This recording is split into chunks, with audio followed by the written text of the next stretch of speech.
ఇప్పుడు నాన్న సీరియస్ తీసుకున్నాడు అనుకో, సీరియస్ తీసుకొని ప్రాపర్టీ 50-50 చేసి 50% ఇప్పుడు దాని పేరు ఏం పేరు పెట్టినావు? టిల్లు వానికి రాసిండు అనుకో, 25% నీకు 25%.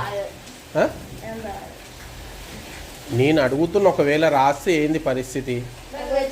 ఇప్పుడు 100%లా 50% నీకు, 50% అన్నకు. నీకున్న 50%లో 25% దానికి రాస్తాడు. ఎందుకు రాస్తాడు? దాన్ని పెంచుకుంటున్నావు, చేస్తున్నావు, అన్నీ దాన్ని మంచి చెడ్డలు చూస్తున్నావు,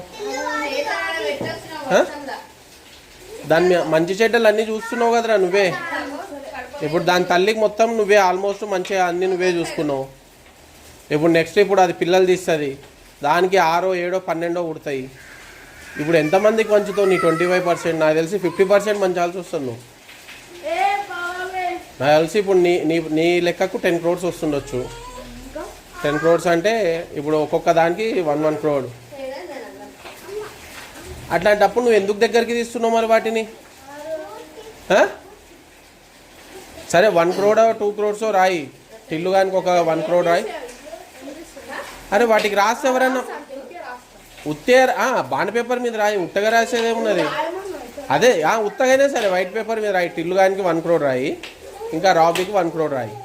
రాబీకి 1 crore సరిపోదు, ఎందుకంటే ఇప్పుడు అది ఆల్రెడీ మళ్ళీ డెలివరీకి ఉంది. 2-3 crores దానికి ఇల్లు కట్టడానికే చూస్తున్నావు, అన్నీ చూస్తావు. కాటన్లు పెట్టి అది కట్టాలి, ఇది కట్టాలి, దానికి గూడులాగా చేయాలి. ఇప్పుడు టిల్లుని ఎవరు పెంచారు? అబద్ధం ఎందుకు చెప్తావు? అన్ని నవ్వులనే తెలిసిపోతుంది. ఎగ్జామ్స్ నీ స్టడీ మీద కూడా అంత పెట్టకుండా నువ్వు టిల్లు మీద ఫోకస్ పెట్టి టిల్లు గారిని పెంచినావా పెంచలేదా? అది నిన్ను చూడంగానే ఎందుకు వస్తుంది మళ్ళీ అదంతా కథ పెరిగితే? పిలువా?